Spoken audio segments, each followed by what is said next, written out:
Hi, it's Rich Hoffman here. Let's do some math. Very happy with President Trump's tariff announcement on Mexico and Canada and China. 10% additional tariffs on China, 25% on Mexico and Canada. There's some existing tariffs there, but really it comes down to, if you add it all up, especially with Mexico and Canada, it's around $200 billion of trade deficit. Trade deficit is obviously they're getting a better deal than we are. And the issue with that is America's the one that's producing all the good stuff, and America's the one that has the money to buy goods and services. There's not that many people in Canada, really, essentially population-wise. So they benefit a lot more than we do. And that's not fair, not good for us, not how we want to proceed into the future. So when you're talking about making America great again, you're talking about getting things to where the value of something is placed truly where it belongs. So in addition to that, Trump's been talking about getting rid of the income tax, and he has a very good understanding of history of when America was most profitable. And we're talking from the 1870s period to about 1913. And 1913 is when the income tax idea came up, the Jekyll Island thing, creation of the Fed. All these were globalist ideas to take America's wealth that it was blooming because railroads had been crossing the country, and there's all this great gold that was found, and all kinds of great things were happening in the world. Wrapped up around Karl Marx socialism, wanted a piece of the rock. So they started lobbying and doing all the little bits, and they took advantage of things. And they created policy, and they went to Jekyll Island, all these wealthy people, and said, all this great stuff America has, let's spread it with the rest of the world. So they created all these policies. And this idea of income tax started taking a burden and just slicing it right out of people for, pay for your services in your country. And that's the way it needs to be done. And it's turned out to be kind of a dumb idea.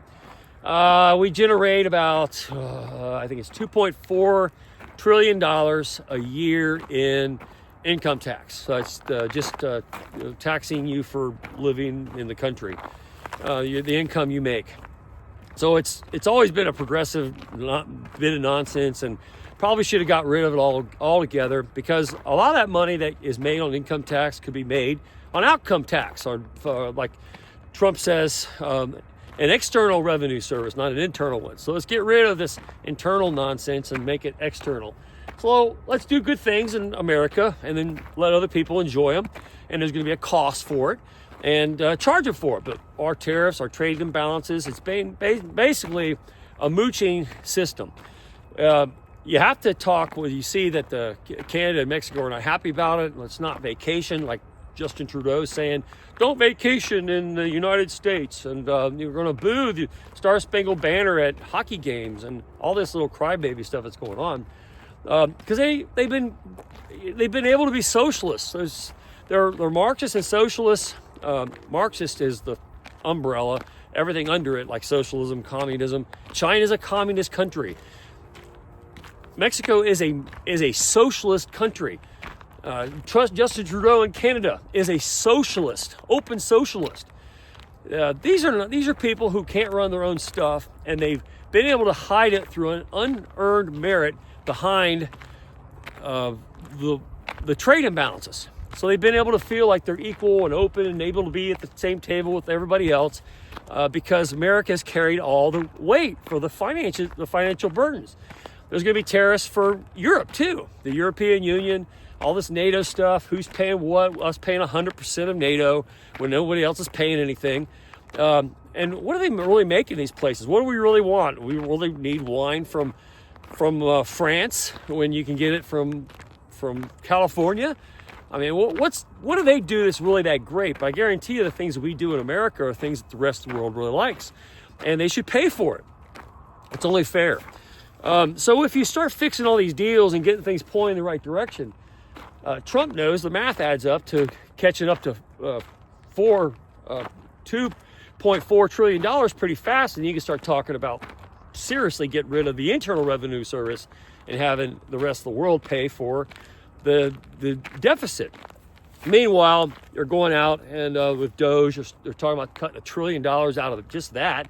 The government waste, all the excess employees that are sitting on the payroll for the federal government that don't do a whole lot. Trump said we want those people leaving the public sector and getting into the private sector, where that's where the jobs are going to be. So get off this government dime and this sit-at-home kind of nonsense. Stop that. And go get a job and do some real productive stuff. I think it's interesting. There's a lot of debate talking about, and I say this all the time. I probably say the same thing that Elon Musk just said this past week. It was end of January, beginning of February, where people are shocked at how fast that Doge is moving and cutting into things. And his comment was something to the effect, well, we're working 7 days a week. When your opponent, which is the opposition in this case, the federal government, and they're barely working 40 hours a week. They're only working 5 days a week at best, if that. And that gives you a 2-day advantage over the enemy. You're doing a lot more output than they are because you're working 7 days a week. And I think that's not a bad idea. I'm a proponent for 7-day work weeks. Not necessarily meaning that you as a person have to do it, but I think most industries should be open 7 days. I think that's a union thing, this 5-day work week, and everybody's sitting around looking out the window on Saturdays and Sundays. I'd like to see a much more productive existence where 7-day work week is standard, where people are out there, the economy's churning all days of the week. I know that goes against the whole Sabbath idea. I'd like Chick-fil-A takes off on Sundays, and if you want to do it and you want to give up, it certainly works for them.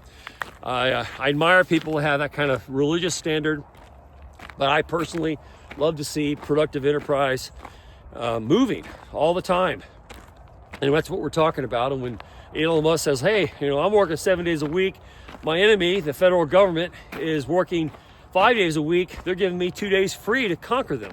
So they have no reason to complain. This is the kind of world we're talking about, the way you have to think about things. And going back and undoing all the Jekyll Island nonsense, we have not had a good deal. That whole Jekyll Island bit and the creation of the Fed, centralized banks running our monetary system has never been good. You can go back to the Jackson administration with the war with the banks, and they've always been trying to get their hooks into running everything as kings through finance, and we're undoing that stuff now. And there's no reason why we should have an internal revenue service that is running our that just taxes us for no reason at all. I guarantee you, I pay a lot of money in federal tax. I pay a lot of money in taxes, period. I looked at it recently, and it's just outrageously high. I guarantee you, I did not get that value. I did not get government value for the amount of money I spent. No, not even close. They don't mean that much to me, what they do. But there's a lot of people that benefited from government service that I paid for, and they're not paying nowhere close to that amount of money. So it was a disaster from the start. It's never been good. And President Trump is really serious about this, getting rid of the Internal Revenue Service and calling it an External Revenue Service, so that the countries outside our borders are paying for the good things we do, as they should, and the amount of revenue will exceed that $2.4 trillion threshold. That's all you have to make in order to overtake the Internal Revenue Service. Now, all these, what they bring in. Now, a lot of economists who can't see outside a wet paper bag, who have been trained in Marxist universities, are still following the Karl Marx philosophy of wealth confiscation and government redistribution of it, which is essentially the whole point of the income tax. We did a lot better as a country from that period, 1870 to 1913, and when you talk about making America great again, that's what we're talking about. And that's when a lot of great things happened after the Civil War, and people were freed. All people were free under the Constitution to pursue a good life. We had Reconstruction. That was a very beneficial thing to people of all minority races, and it was a really good period. It shows what America could really do best at. But we did not put our guard up for the Marxists that came out of Europe, that embedded themselves in our culture, and then put together this whole Jekyll Island nonsense and created the income tax. And Trump's talking about going back to fixing it. When we talk about making America great again, we're talking about going back to when it worked best, when we were richest, and the most people in the world benefited from the American system. Because that's what would happen. Even though these socialists who can't balance their own checkbook in Mexico and Canada, and they have very little to offer us, but we have everything to offer them, are upset about this 25% tariff, they'll get over it. And if all the Canadians decide they didn't want to come vacation in the United States, that's okay. There's other market sectors that are going to thrive. We're not going to be hurting because they decided not to come to Disney World or some other place. That's on them. They can stay up there and hang out with the Canadian geese all they want, because we're not going to maintain a trade imbalance that they only benefit from. It's about time that we make, when you produce the value, when you produce the things that people want in the world, you should get paid for it. And you don't do this stupid globalism thing that was created during Jekyll Island, when I think a lot of the people that were there, the centralized bankers, from their point of view, they thought they were doing the right thing. They thought it was a smart thing to do. It wasn't. From their perspective, bringing the world together with the wealth that the United States was producing seemed like a good idea. Seemed like a nice moral thing to do. History says it was kind of a stupid thing to do. But it's time to undo it all. And that's what's happening. And I love to see that Trump is thinking the right way about these things. So when he says he's getting ready to get rid of, he'd like to get rid of the Internal Revenue Service and take away federal income tax, that's the way we should be thinking. That doesn't mean that you're going to cut money for what you're going to distribute to all your government services. They come from a different source. That money, that revenue should come from outside the country, not inside the country. You shouldn't be cutting off your own foot just so you can take a walk. That doesn't make sense. We should produce good things. You should keep as much money that you can possibly keep, and the money that the government needs to run should come from outside the country, not inside the country. And that's a pretty good plan. And it makes sense mathematically. And it starts with these tariffs with Canada and Mexico and China. China's been benefiting for a long time off this goodwill, because globalism wanted to prop up China as a communist country to be their central government for the world. So the wealth was taken out of the United States and given to people like them.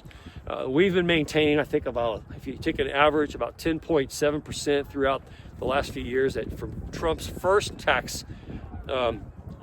tariffs on China, and you add this next new 10% from these new tariffs onto it, that takes you about 20.1% average on goods and services. Depends on what they are. It could be very high for electric cars. It could be very low for chip material, Nike shoes, iPhones, whatever it is. But there's room to grow from there. This idea that China is going to dominate and get a free pass and outproduce us the way they've been propped up by the world to do, all this micro manipulation from centralized banking sources working in the background, that had to be over. That had to be part of this Make America Great Again. And that's why all these globalists lobbied against Trump to begin with, because this is a centuries-long plan that they had been putting forth, and it's coming undone. It was coming undone before there was ever a Trump in office, but they had hoped that the system would fall apart before we could put a representative out there who would actually undo the mess they were making on purpose. And the federal income tax system was one of those things. It was always meant to suck the wealth out of the United States, give it to all these socialist, Marxist ideas. They would loot off of it and benefit from it and look like heroes when it's really unearned wealth that they were stealing through government power. And in this case, government power influenced by centralized banking. And those days are over. It's about time the Americans stick up for themselves. And certainly it's about time that all the work we do, we shouldn't be the ones paying the federal tax. It should be those who are enjoying our services overseas, and that money needs to come from outside the United States, not inside. Love the idea of an external an external revenue service instead of the internal revenue service. It's great to flip the script. Tariffs are a great way to get there. Produce great things of great value so the world wants it, and then benefit as a rich country because you're the one making it. And that's a great way to look at it. And I just love what President Trump's doing. I'm a big supporter of the tariffs. And, all the economists that have been trained in Marxist universities and from Marxist ways of thinking aren't going to get it until they see it.